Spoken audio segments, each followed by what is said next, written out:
तो हनुमान जी सबके भरण पोषण करता है, सबके संकट हरता है। एक सत्य घटना, एक ब्राह्मण देवता बड़े विद्वान थे और जैसी सरस्वती की कृपा उन्हें प्राप्त थी ऐसी ही लक्ष्मी जी की कृपा भी प्राप्त थी।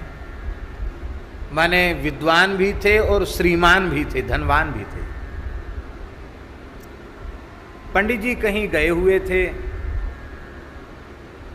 यज्ञादि कृत्य संपादन कराने और डकैती पड़ी, सत्य घटना है ये। और डकैत ऐसे लैस होकर हथियारों से आए थे, वो दीवार पर चढ़ चढ़ कर पड़ोसियों के छत पर चढ़ कर के इनके आंगन में कूदे और बालक पंडित जी का पुत्र था, पुत्री थी, भयभीत हुए। तो उनकी माँ ने कहा कि देखो तुम्हारे पिताजी तो हनुमान जी के भक्त हैं, हम सब लोग हनुमान जी की शरण में रहते हैं, हनुमान जी के आश्रय में रहते हैं, हम लोगों का कुछ भी बिगड़ने वाला नहीं है, कि डकैत हमारा क्या बिगाड़ लेंगे, इसलिए शांत होकर हनुमान जी का स्मरण करो। तो माता और बालक और बालिका ये तीनों मिलकर हनुमान जी का स्मरण करने लगे। उसी समय एक विशाल काय बानर आंगन में कूदा और जितने डकैत थे, हथियारों से लैस थे, सबको एक एक चपेटा में ही, एक एक तमाचा में ही सबको मौत के घाट उतार दिया। ये सत्य घटना है, गीता प्रेस के अंक में भी छपी हुई ये घटना है। जो जीव हनुमान जी की शरण लेता है वो कभी भयभीत होता नहीं है।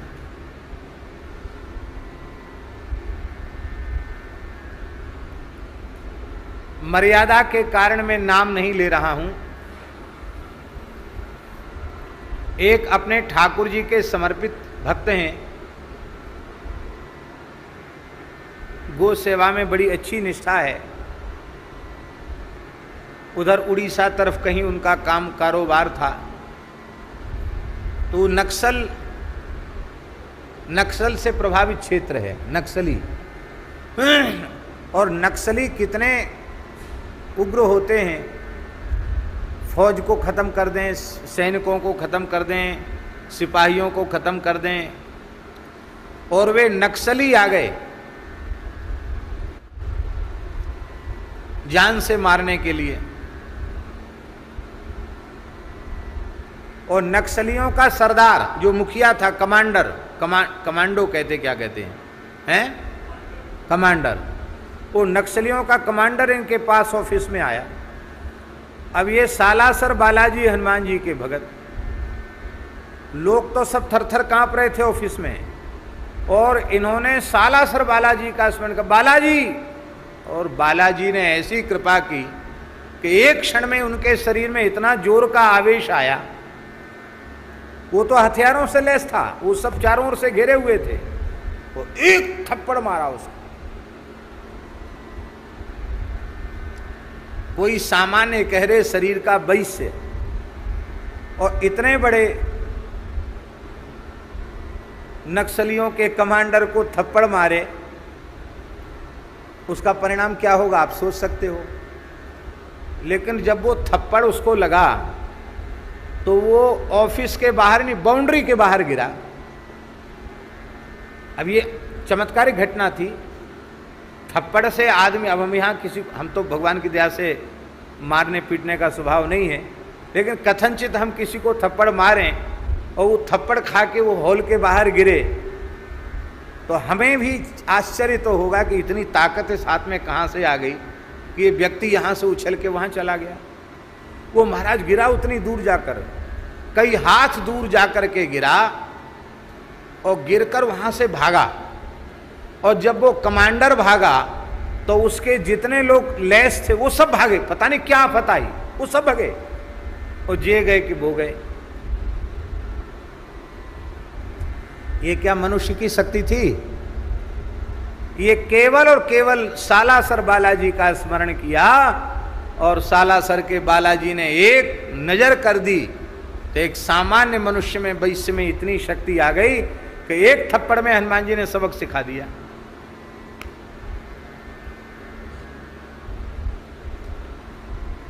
हनुमान जी की जो शरण में रहता है उसके भय का हरण हो जाता है। एक और घटना सुना देते हैं। एक महात्मा थे, उनका नाम था सुदर्शन दास जी। क्या नाम था? श्री सुदर्शन दास जी नाम था उनका। हनुमानगढ़ी के थे, पहलवान थे। अंग्रेजी शासन था, अंग्रेजी जमाना था, और मद्रास में, जिसको आजकल चेन्नई कहते हैं, तो मद्रास में अंग्रेजों के ज़माने में एक कुश्ती हुई, दंगल हुआ। उसमें देश विदेश के कई पहलवान आए थे।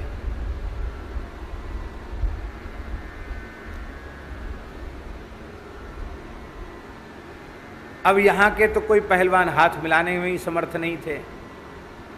बड़ी बेइज्जती हो रही थी कि यहाँ के पहलवान मुकाबला नहीं कर पा रहे हैं।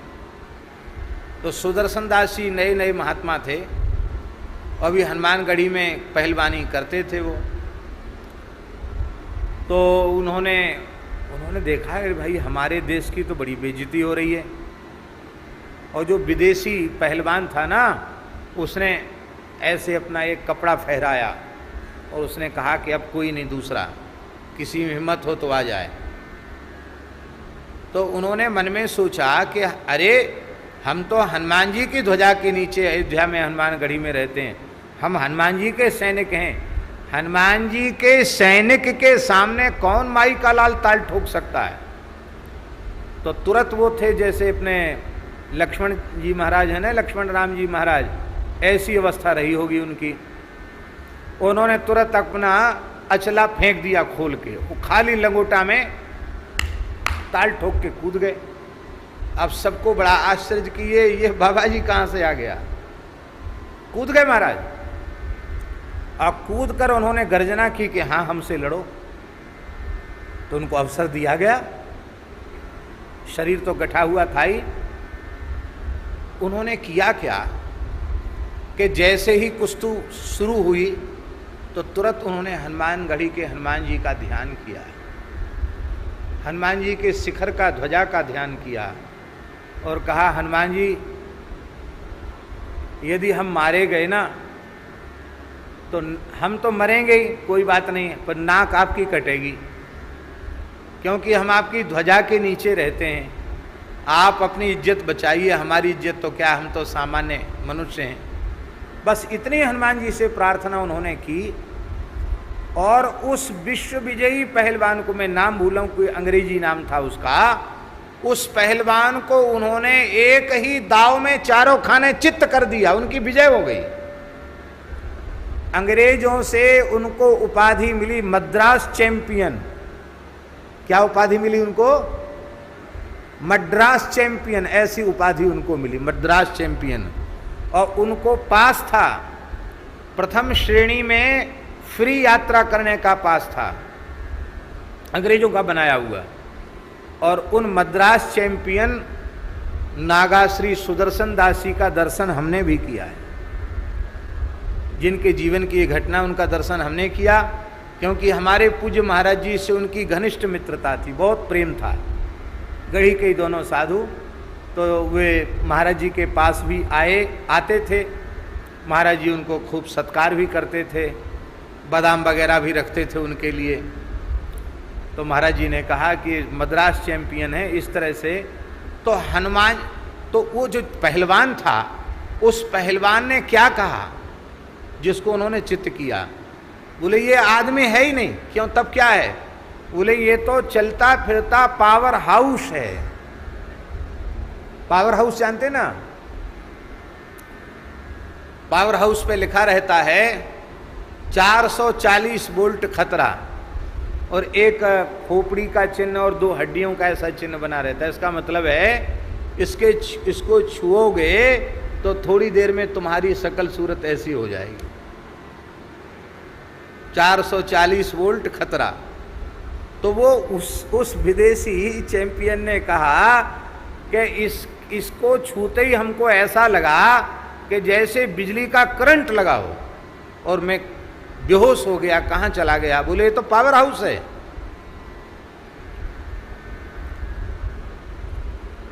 तब से आज भी हनुमानगढ़ी का कोई पहलवान खड़ा हो तो उसके सामने कोई ताल नहीं ठोकता है। हनुमान जी की शक्ति ये क्या? ये किसी मनुष्य की शक्ति थी? किसी नव सिखिए पहलवान की शक्ति थी? ये शक्ति थी हनुमान जी महाराज की। शरण शब्द के दो अर्थ होते हैं, एक अर्थ है घर और एक अर्थ है रक्षक। हनुमान जी ही हमारा घर हैं, और मजबूत घर में जो है उसको क्या डर? हनुमान जी हमारे रक्षक हैं। इतना बलिष्ठ बलवान रक्षक है तो फिर हमें किस चीज का डर है? तो हनुमान जी का आश्रय लेकर के जो जीव रहते हैं वो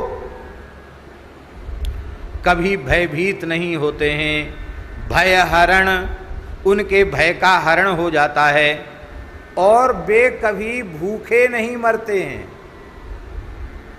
उनका भय हरण तो हो ही जाता है, वे कभी भूखे भी नहीं मरते हैं। क्यों भूखे नहीं मरते हैं?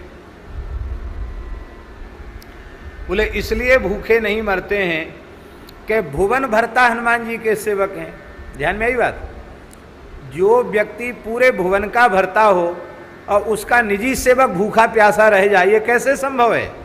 तो हनुमान जी भुवन भरता हैं, इसलिए हनुमान जी का सेवक कभी भूखा रहता, भूखा नंगा नहीं रहता है। क्यों? बोले अष्ट सिद्धि नवनिधि के दाता, असवर दीन जान की माता। सब कुछ हनुमान जी के अधीन है। बोलो श्री हनुमान जी महाराज की जय। हमारे महाराज जी के निकट एक संत थे श्री हरेराम बाबा। हनुमान जी के बड़े भक्त थे और भगवान का प्रत्यक्ष दर्शन उन्हें हुआ था। वे प्रायः यही कीर्तन करते रहते थे। पहले तो हरे राम महामंत्र का कीर्तन उन्होंने लगातार 12 वर्ष गिरिराज जी की परिक्रमा देते हुए कीर्तन किया। उन्होंने परिक्रमा करते करते सो जाते, फिर उठते तो फिर कीर्तन करते हुए चल पड़ते। तब बाबा का नाम हरे राम बाबा पड़ गया। हरे राम कीर्तन करने से हरे राम बाबा नाम पड़ गया। बड़े अच्छे महात्मा थे। तो वे कीर्तन करते थे प्राय जय सिया राम जय जय हनुमान। तो तोतला के बोलते थे थोड़े, संकट मोचन कृपा निधान, रक्षा टीजे श्री हनुमान। कीजे को टीजे बोलते थे, तोतलाते थे, रक्षा कीजे श्री हनुमान, ऐसे थे। इतने छोटे हनुमान जी रखते थे, शालिग्राम जी रखते थे। हनुमान जी को बढ़िया इतर में चोला चढ़ाते थे, बढ़िया से बढ़िया हनुमान जी की शालिग्राम जी की सेवा करते थे। और कंजूसी का नाम तो उनमें था ही नहीं। फक्कड़ महात्मा थे, संग्रह प्रग्रह का काम नहीं। तो आमेर के जंगल में आज भी वो स्थान है, बावड़ी है कोई, वहाँ बगीची है। वहाँ पूज्य श्री हरेराम बाबा ने श्री राम मंत्राज का अनुष्ठान करने का विचार किया। और पुजारी श्री रामचंद्र दास जी महाराज, चित्रकूट वाले पुजारी जी, और श्री हरेराम बाबा और पूज्य गुरुदेव श्री भक्तमाली जी, ये तीनों महापुरुष वहाँ रहे। तो पुजारी जी और बाबा तो कर रहे थे अनुष्ठान, और महाराज जी अनुष्ठान नहीं, महाराज जी उनकी सेवा शुश्रूषा में थे, बाबा को कोई तकलीफ ना हो जाए। बाकी महाराज जी का तो राम राम चलता ही रहता था। एक जयपुर के एक ब्राह्मण देवता थे, भूरामल जी नाम था उनका, वो बाबा के शिष्य थे, हरे राम बाबा। तो वो महीना में एक दिन उनको आने की अनुमति थी। महीना में एक दिन वो आते थे। वो आकर महाराज जी से पूछते थे कि वहाँ देखते थे कि क्या चीज़ की ज़रूरत है, घी की, फलाहार की, अन्न की, किस चीज़ की आवश्यकता है, वो चीज़ वो प्रबंध करके फिर वो चले जाते थे। तो बाबा इत्र ज़्यादा लगाते थे भगवान को। इत्र खत्म हो गया तो बाबा महाराज जी से बोले कि हमारे हनुमान जी का इत्र खत्म हो गया, मंगलवार है, चोला चढ़ाना है, शालिग्राम जी को लगाना है, बिना इतर के कैसे होगा। तो महाराज जी ने कहा कि बाबा आप हिसाब किताब से खर्च नहीं करते हो, साधु को गृहस्थी पर भार नहीं बनना चाहिए। अब हम 3 साधु मिलके इतना खर्च करें कि बेचारे ब्राह्मण देवता की हालत खराब हो जाए, ये तो ठीक नहीं है। महीना भर के हिसाब से इतर देते हैं तो महीना भर उसको चलाओ। अब आप महीना भर का इतर आपने 10 दिन में ख़त्म कर दिया, अब कहाँ से लावें इतर? यहाँ जंगल में हैं हम लोग, कहाँ से लावें इतर? और उस आज के जैसा कोई सुविधा भी नहीं थी कि तुरंत मोबाइल से हलो हलो कर देते, वो भी सुविधा नहीं थी। कैसे तो संदेश भेजें, कहाँ से इतर आवे? तो बाबा विलक्षण संत थे, वो महाराज जी से बिगड़ गए। भगत का पक्ष लेता है, हमारा पक्ष नहीं लेता है, ये है वो है, बच्चे जैसे रोने लग गए। महाराज जी को भी उठपटांग बोलने लग गए। अब उससे भी कुछ नहीं लेंगे, अब तो हमारे हनुमान जी सब प्रबंध करेंगे, ये है वो है, रोने लगे बाबा। बिना इतर के हनुमान जी को चोला नहीं चढ़ेगा, बिना इतर के हनुमान जी को, शालिग्राम जी को वो नहीं होगा, इतर तो रोज लगना ही चाहिए। महाराज जी हाथ जोड़कर बोले, गुरु महाराज रोना गाना बंद करो, अपने भजन अनुष्ठान के लिए आए हो यहाँ, हैं? जितना सामान्य व्यवस्था में गुजारा हो उतना करना चाहिए। थोड़ी कहा सुनी हुई। बाबा सब छोड़ के बैठ गए रोने। तब तक एक व्यक्ति आए, सत्य घटना सुना रहा हूँ ये।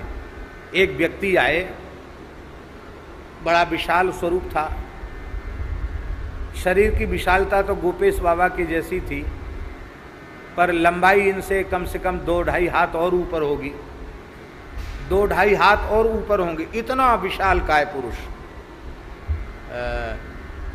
एक अति मानुष समझो उसको। बढ़िया श्वेत वस्त्र थे, पाग बंधी हुई थी। आकर उसने साष्टांग दंडवत किया, बोला बाबा आप दुखी मत हो। एक इत्र की बोतल दी उसने, ये बोतल लो। बच्चा तू कहाँ से आया है? पूज्य महाराज जी वहीं थे, उस समय की घटना है, पुजारी जी भी थे। बच्चा तू कहाँ से आया है? हरिराम बाबा ने पूछा। बोले बाबा मैं यक्षराज कुबेर का सेवक हूँ, मैं यक्ष हूँ। यहाँ इस क्षेत्र में बहुत संपत्ति जमीन में है, उसकी सुरक्षा में मैं यहाँ रहता हूँ। आज हमारे स्वामी महाराजाधिराज कुबेर जी ने कहा कि बाबा के हनुमान जी की सेवा, शालिग्राम जी की सेवा के लिए इतर समाप्त हो गया है, सो तुम जाओ बाबा को इतर दे के आओ, जिससे वो अपने हनुमान जी की, शालिग्राम जी की सेवा संपन्न करें। बच्चा तू कहाँ से इत्र लाया है? तो उसने कहा मैं अलकापुरी का इत्र लाया हूँ, कुबेर की अलकापुरी का इत्र है ये। पूरी बोतल भर के इत्र बाबा को दे दिया। अब बाबा तो बाबा ही ठहरे। बाबा ने खूब हनुमान जी को चूल्हा चढ़ाया इतर से, शालिग्राम जी को खूब लगाया और सब मालाओं में लगाया और सबके दाढ़ी में इसमें सब लगा करके बोले आज गोविंद देव जी चलेंगे, जयपुर गोविंद देव जी। तो पैदल चल के रोड पे आए, फिर वाहन से चल के। अब जिधर से महाराज जी बताते थे कि जिधर से जाएं ऐसी दिव्य सुगंध, लोग कह रहे बाबा जियों ने कितना कीमती इतर लगाया है। मंदिर में भी गमगमाहट। भूरामल वहाँ पहुँच गए, बोले बाबा ये इतर तो कहीं मिल ही नहीं सकता, ये कहाँ का इतर है? बोले बच्चा तू मत भेजे, कंजूसी कर ले, हमारा तो भगत चेत गया है, इतर की व्यवस्था हमारी हो गई है। बोलो भक्त वत्सल भगवान की। अब वो व्यक्ति जाते जाते कह के गया कि बाबा कोई कमी नहीं करना, जो चीज़ की जरूरत पड़ेगी हम आपकी सेवा के लिए प्रस्तुत हैं। ये दास ने अनुभव किया है। हम ऐसे सीसी करके और ऐसे ठाकुर जी को छुआते हैं तो इत्र खरीदना पड़ता है, और जब इतर की सीसी से नहवाते हैं तो कंटर के कंटर इतर बिना खरीदे आ जाते हैं। ठाकुर जी की सेवा में जितनी कंजूसी करोगे तो वहां से उतनी कंजूसी शुरू हो जाती है। और ठाकुर जी की सेवा में जितनी उदारता करोगे, प्रसन्नता, खूब प्रेम से, किस लिए है भाई?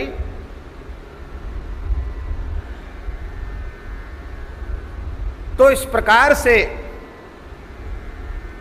यहां एक जंगनेर है। जंगनेर सुना आपने? जंगनेर कहाँ है? आगरा के पास है। आगरा के पास जंगनेर है। हाँ, अछनेरा किरावली के आगे जंगनेर है। जंगनेर में एक पहाड़ी है, वहां ऊपर एक स्थान है, ग्वाल बाबा का स्थान है। वहां भी हरे राम बाबा ने कुछ दिन रह करके भजन किया। वहां जंगनेर का एक वैश्य भगत था, वो उनको थोड़ा आटा देता था, थोड़ा घी, नमक, आलू देता था और कैरोसिन का तेल रात्रि को लालटेन में जलाने के लिए। और एक घड़ा, वहाँ पानी की व्यवस्था नहीं थी, तो एक घड़ा पानी की व्यवस्था वो भगत की ओर से, भगत का सेवक जो है, एक घड़ा पानी वहाँ करके आता था। बाबा नहाने तो थोड़ी दूरी पर चले जाते थे, पर पीने का सुंदर पानी वो व्यक्ति भर के वहाँ आता था। बाबा वहाँ रह के भजन कर रहे थे, ईमानदारी से भजन कर रहे थे, जैसे भजन होना चाहिए ऐसे करते ही थे। बाबा एकदम तन्मय तदाकार होकर भजन में लगते थे। तो एक दिन की बात है, ये जंगनेर की बात है, सत्य घटना। एक दिन की बात है कि रात्रि को एक व्यक्ति आया। वहां जंगनेर में बावड़ी भी है, कोई कुआं भी है वहाँ ग्वाल बाबा के यहाँ, वो नीचे उतर के पानी लाना पड़ता है। वो भगत आया, अर्धरात्रि का समय था, बाबा अकेले बैठे थे, राम राम कर रहे थे। आकर उसने साष्टांग प्रणाम किया। बाबा बोले, बच्चा कहाँ से आया है? बोले, बाबा मैं तो यहीं रहता हूँ। तो बाबा ने सोचा जंगनेर में ही रहता होगा, इतनी रात को कैसे आया? बोले, भीड़ भाड़ में मेरा आने जाने का स्वभाव नहीं है, कोई ना कोई आपके पास आ जाता दर्शन के लिए, वो मैं सबके सामने आपसे नहीं मिलना चाहता था, इसलिए एकांत में मिलने आया हूँ। बाबा आप जब से यहाँ बैठकर भजन कर रहे हैं तब से हमें बड़ी प्रसन्नता हो रही है। गर्मी का समय है, यहाँ थोड़ा जल का प्रबंध हो जाए तो आने वालों को जल मिल जाए, आप कुछ प्रसाद दे दें, लोग बैठकर थोड़ी देर कीर्तन करें, बहुत अच्छा लगेगा। ये पहाड़ी में भी सब जंगल में मंगल हो जाएगा। बाबा बोले, बच्चा हम तो यहाँ राम राम करने आए हैं, ये सब नाटक करने हम नहीं आए हैं। हम किसको तो मांगेंगे, कहाँ से पानी भरेंगे, और हम माला फेरेंगे कि लोगों को पानी पिलाएंगे। इसलिए ये परमार्थ की शिक्षा हमको मत दो। वो आग्रह करने लग गया। तो बाबा बोले, तेरा ज़्यादा मन है तो तुम व्यवस्था बना लो। तो व्यवस्था तो मैं बना दूंगा, पर हलवा आपको बनाना पड़ेगा। बाबा बड़े खुश भी हुए, खाने पीने के शौकीन थे कि टिक्कड़ खाते खाते बहुत दिन हो गए, अच्छा है कम से कम हलवा घी का प्रबंध तो हुआ। तो रात्रि को ही उस व्यक्ति ने सारा सामान रख दिया ला करके, घी, मेवा, बड़े बड़े बर्तन, पीतल के बड़े बड़े घड़े, मिट्टी की डार बड़ी बड़ी, और रात्रि में ही सारा पानी भर के, कुछ सेवक भी आए और सब शाम तैयारी, चला गया। दूसरे दिन बाबा ने सवेरे हलवा बनाया, कढ़ाई थी, सब सामान था। आने जाने वालों को उन्हीं में से कहा, भैया एक बांटो, पानी पिलाओ, हलवा खिलाओ। अब तो हल्ला मच गया कि बाबा के यहाँ हलवा बट रहा है, बढ़िया सुंदर शरबत मिल रहा है, भीड़ इकट्ठी होने लग गई। बाबा बोले, भैया यहाँ खाली ऐसे मुफ्त में मत खाओ, कीर्तन करो। तो सब श्री राम जय राम जय जय राम का कीर्तन भी शुरू हो गया, वहाँ अखंड कीर्तन भी शुरू हो गया। अब वो चमत्कार होना था, चमत्कार हो गया। तो वो जो भगत था जंगनेर का, वो भगत बाबा के पास आया। जब 2-4 दिन कीर्तन खूब झमाझम हो गया, उसने कहा बाबा एक बात पूछें, आप ये सब प्रबंध कहाँ से कर रहे हो? क्योंकि मैं तो पाव भर के हिसाब से तो मैं आटा देता हूँ आपको, एक व्यक्ति आपके लिए 1 पाव के हिसाब से रोज़ आटा देता हूँ, थोड़ा सा घी देता हूँ और थोड़ा नमक और आलू देता हूँ। ये इतने लोगों का हलवा और इतना शरबत ठंडा ये कैसे बन रही है? ये प्रबंध कौन कर रहा है? ये सब दरी वरी बिछैयत यहाँ आ गई, ये सब कैसे प्रबंध हुआ? तो बाबा ने बड़े सहज भाव से कहा कि तुम्हारे जंगनेर का ही कोई भगत है, वो रात्रि में आता है, रोज आता है, रात्रि में आता है, रात्रि में आता है। वो कहता मैं किसी के सामने नहीं आ सकता हूँ, तो रात्रि में वो आता है और यहाँ सब देखता है कि क्या चीज़ घट गई, वो चीज़ यहाँ रख के चला जाता है। भगत बोले महाराज हमारे जंगनेर में तो ऐसा कोई धनी मानी आदमी है नहीं जो इतनी प्रबंध करे, मुझे ही लोग गांव का सेठ, नगर का सेठ कहते हैं, मैं तो जो करता हूँ आपको पता है। तो मैं देखना चाहता हूँ वो कौन व्यक्ति जंगनेर का है। तो एक दिन वो भगत जो था वहाँ छिप के बैठ गया दूर में, और वो ठीक अर्धरात्रि के समय वो व्यक्ति आया, आकर के बाबा को साष्टांग प्रणाम किया और थोड़े रूखे स्वर में कहा कि बाबा मैंने आपसे पहले ही कहा था कि मैं किसी के सामने मिल नहीं सकता, पर आपने इस व्यक्ति को बिठा लिया, ये ठीक नहीं है। अरे बोले तुम भी जंगनेर के हो, ये भी जंगनेर का है। बोले ये सब कुछ नहीं बाबा, मैं आपसे बात जरूर करूंगा, लेकिन इसको पहले यहाँ से हटाओ। और वो महाराज उस व्यक्ति ने देखा जब, ये तो बड़ा विशाल काय आदमी है, वो देख के डर गया। वो समझ गया कि आदमी तो है नहीं, ये मनुष्य नहीं है। वो कांपने लगा। जैसे ही वो डरा तो डर के चिल्लाया। तो उस व्यक्ति ने क्या किया, उसको ऐसे पकड़ा, ऐसे ऐसे पकड़ लिया, इतनी बड़ी मुट्ठी महाराज उसको पकड़ लिया ऐसे, और ऐसे पकड़ के पहाड़ी से ही इतना लंबा हाथ किया कि उठाकर नीचे रख दिया उसको। उतरा नहीं वहां से, ऐसे पकड़ के उठा के ऊपर से नीचे रख दिया। अब बाबा भी डर गए, ये कोई आदमी नहीं है। बाबा बोले बच्चा तू कौन है? भगत तू सच्ची सच्ची बात बता, तू कौन है? उसने कहा बाबा आप मत डरो, मैं भी यक्ष हूं, इसी पहाड़ी में धन की सुरक्षा में मैं यहाँ रहता हूँ। ग्वाल बाबा बड़े सिद्ध पुरुष हुए, मैं यहाँ रहता हूँ, और मुझे आदेश था कि एक अच्छे संत यहाँ भजन कर रहे हैं, उनकी सब तरह से सेवा करना, तो मैं सेवा करने आता हूँ, मेरा कोई स्वार्थ नहीं है। कहाँ रहता बच्चा तू यहाँ? बोले इस बावड़ी में रहता हूँ। विचित्र घटनाएं सुनाते थे महाराज, क्या हम तो उनके साथ ही रहते थे ना, तो सब घटनाएं सुनाते थे।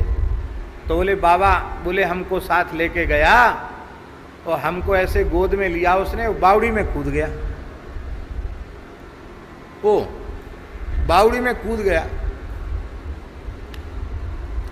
और कहते कूदते ही मैं तो डरा कि अब मरा मैं, और कूदते ही एक महल में पहुंच गया। वहाँ बड़ा सुंदर भवन था, उसकी पत्नी थी, बच्चे थे, सब पूरा सुंदर उसका महल मकान था। चरण धोए, उसने पूजन वगैरह किया और फिर बाबा को अपने स्थान पर पहुंचाया। बाबा ने उसी रात्रि वहाँ से प्रस्थान करने का निश्चय किया।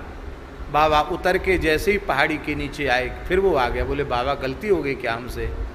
बाबा बोले बच्चा तुमने खूब सेवा की, पर हम राम राम करने आए हैं, हम रिद्धि सिद्धि के फेर में पड़ने नहीं आए हैं, हमको मान बढ़ाई और प्रतिष्ठा नहीं चाहिए। बाबा रात्रि को वहाँ से चल पड़े और फिर महाराज जी के पास, गिरिराज जी में रहते थे महाराज जी, फिर आ गए महाराज जी के पास। ऐसे कितने सिद्ध देवता, यक्ष, गंधर्व भी उनकी सेवा में अपने आप को प्रस्तुत करके धन्य मानते थे। ऐसे संत की सन्निधि भगवत कृपा से, गुरु कृपा से हम लोगों को बचपन में प्राप्त करने का सौभाग्य मिला है। ऐसे मान बड़े विलक्षण संत। तो ये बात हम इसलिए कह रहे हैं कि एक संत को तो हमने देखा, हरे राम बाबा को देखा कि उनके पास संग्रह परिग्रह का नाम निशान नहीं था, लेकिन क्या अच्छे रईस खाएंगे जो खिलाएंगे ऐसा वो खाते पीते थे, और संग्रह कुछ नहीं था, ना कहीं के झोपड़ी थी उनके। ये हनुमान जी की दया थी कि वो खूब चकाचक रहते थे। बोलो भक्त वत्सल भगवान की जय। तो शरण भय हरण जय भुवन भरता, पूरे भुवन का आप भरण पोषण करने वाले श्री हनुमान जी महाराज हैं। बोलो श्री हनुमान जी महाराज की जय। वाल्मीकि रामायण में श्री हनुमान जी जानकी जी के दुख को देखकर बहुत दुखित हो गए और उन्होंने कहा कि देखो, पृष्ठ मारोह में देवी, हे देवी मेरी पीठ पर चढ़ जाओ, दूसरे ही क्षण में रघुनाथ जी से मैं मिला दूंगा आपको, दूसरे क्षण में, क्योंकि मनोजवम मारुत तुल्य वेगम।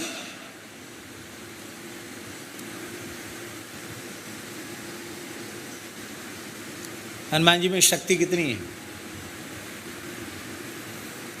लक्ष्मण शक्ति के समय हनुमान जी ने कहा, खौलते हुए तेल के कड़ाह में सरसों के कुछ दाने डालो, वे परिपक्व नहीं हो पाएंगे, उसके पहले कहो मेरू मदराचल को खाकड़कर में यहां ले आऊं। हनुमान जी कोई सामान्य हनुमान जी क्या समझ रखा है हनुमान जी को आपने।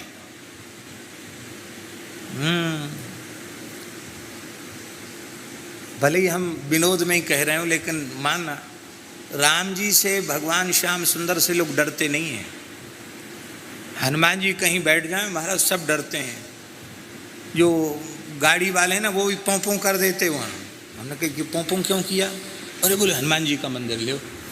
अरे भले आदमी, अभी भगवान बिहारी जी का मंदिर निकला, राम जी का मंदिर निकला, देवी जी का निकला, तब तो पों पों नहीं किया। हनुमान, अरे बोले महाराज कहीं टक्कर खा गई गाड़ी तो। हनुमान जी को तो नहीं मानोगे तो जबरदस्ती भी मानना पड़ेगा। मजबूत हैं, कोई कमजोर थोड़े हैं हनुमान जी। हाँ,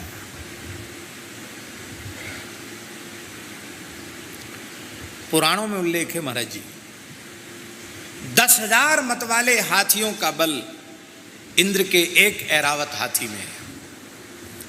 10,000 ऐरावत हाथियों का बल एक इंद्र में है, और 10,000 इंद्र का बल हनुमान जी के एक रोए में है। अतुलित बलधामम, कोई बल का परिमाण नहीं है हनुमान जी का, नाप तोल नहीं है कितना बल है हनुमान जी में। लोग कहते हैं हमें हनुमान जी आ गए। रे भले आदमी, हनुमान जी का इतना अंश आ जाएगा शरीर फट जाएगा, कहाँ झेल पाओगे हनुमान जी को। हनुमान जी आ गए, गाजर मूली समझ रखा है हनुमान जी को।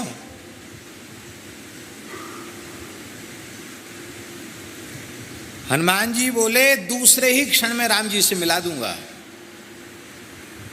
जानकी जी बोली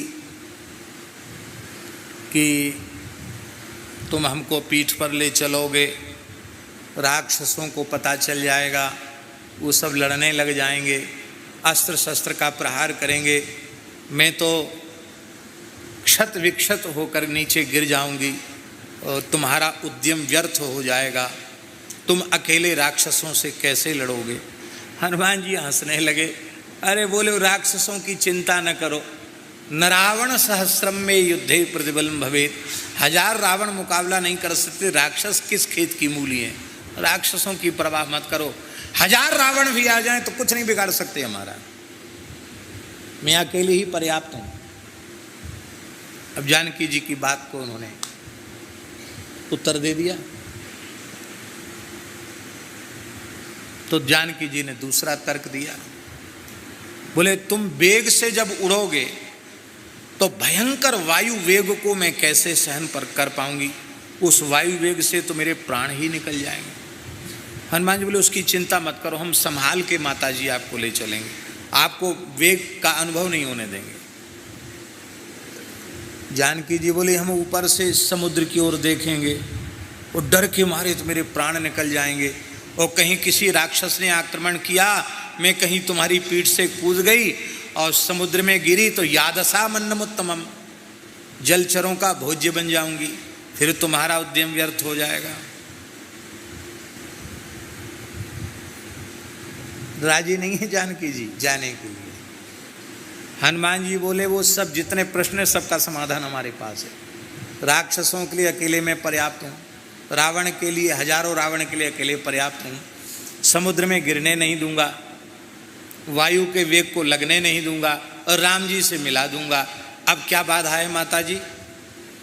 बोली देखो हनुमान अब क्या बतावें तुमको, जिस समय रावण मेरा हरण करके ले गया उस समय परवश थी,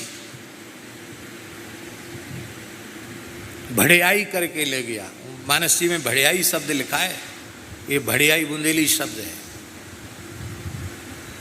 भड़ियाई उसको कहते, एक तो चोरी डकैत, एक भड़ियाई होती है नज़र छुपा के, नज़र बचा के ले जाना। तो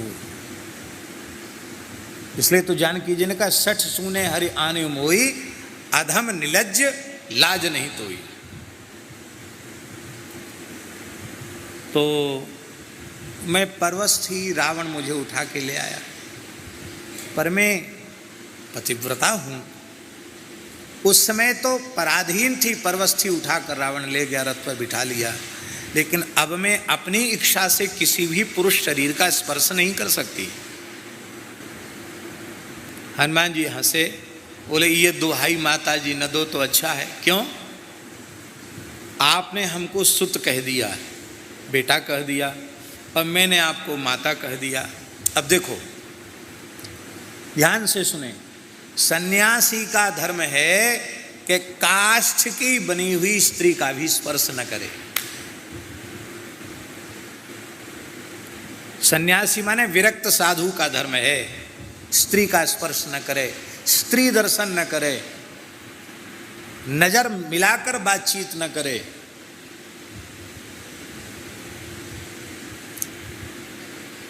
और वह त्रिदंडी अथवा दंडी सन्यासी हो, अब उसकी जन्मदात्री माता सामने आ जाए तो बोले सदंडम प्रणमेद भूमऊ, दंडधारी को किसी को प्रणाम नहीं विहित है, पर उस दंडधारी का कर्तव्य है कि दंड के सहित जन्मदात्री माता को प्रणाम करे।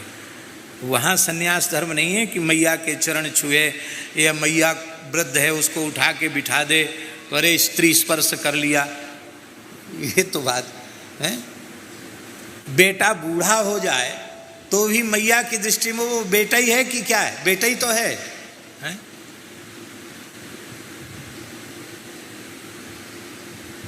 हमने देखा यहाँ राजस्थान में, यहाँ काछवा में देखा, आप कहीं जा रहे थे तो मैया आई, टीका लगाया, वो बड़े लाड़ प्यार से हाथ फेरा, और रोटी, गुड़ और रोटी, क्यों?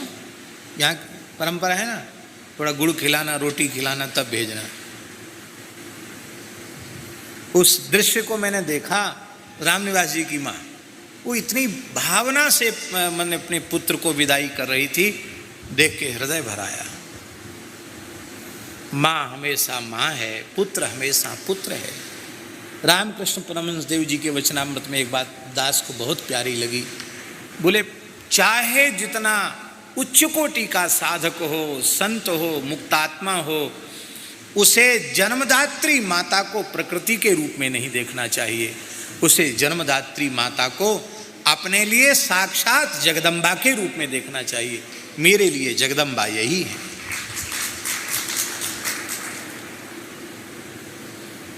तो अब कहाँ बाधा रह गई कि रावण उठा के ले गया और हम पीठ पर चढ़ा लें तो आपका धर्म बिगड़ जाएगा। जानकी जी इतने तर्क वितर्क क्यों कर रही? जब इतना रो रही है राम जी के लिए तो स्वीकार कर लेना चाहिए।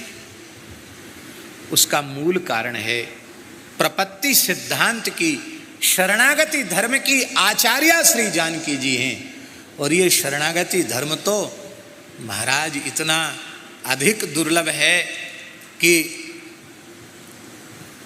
शरीर दे दो, प्राण दे दो, कोई मस्तक मांगे तो मस्तक दे दो, पुत्र मांगे पुत्र दे दो, घर मांगे घर दे दो, पर किसी अपात्र कुपात्र के सामने प्रपत्ति सिद्धांत का वर्णन न करो, क्योंकि शरणागति प्राण है। किसका प्राण है? रस रूपा भक्त प्रेम लक्षणा भक्ति का भी प्राण तत्व जो है वो शरणागति है। इसलिए चार वेद, इतिहास, पुराण, उपनिषद, सबका सार श्रीमद् भगवत गीता है, और श्रीमद् भगवत गीता का सार भगवत शरणागति है। भगवत शरणागति सर्वोपरि है।